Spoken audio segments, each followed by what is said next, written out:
8 বছর পর আবার ঢাকায় পা রাখলেন হলিউড তারকা অরল্যান্ডো ব্লুম। তবে এই সফরের উদ্দেশ্য লাল গালিচা নয়, মানবতার মঞ্চ। ইউনিসেফের শুভেচ্ছা দূত হিসেবে 4 দিনের সফরে বাংলাদেশে এসেছেন এই অভিনেতা। রাজধানীতে পৌঁছে বুধবার তিনি যান কক্সবাজারের উখিয়ায় রোহিঙ্গা ক্যাম্পে।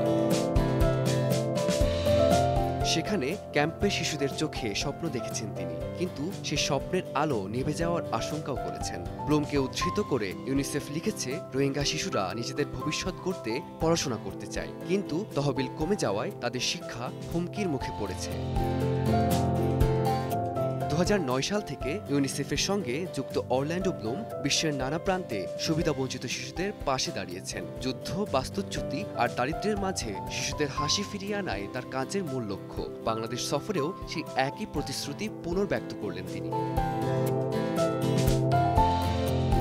সেলুলয়েডের পর্দা থেকে তিনি বহু আগেই হয়ে উঠেছেন বাস্তবের নায়ক। লর্ড অব দ্য রিংস কিংবা পাইরেটস অব দ্য ক্যারিবিয়ানের মতো চলচ্চিত্রের তারকা হয়েও পৃথিবীর প্রান্তিক শিশুদের কথা ভুলে যাননি। ফারদিন মাজহার, সময় সংবাদ।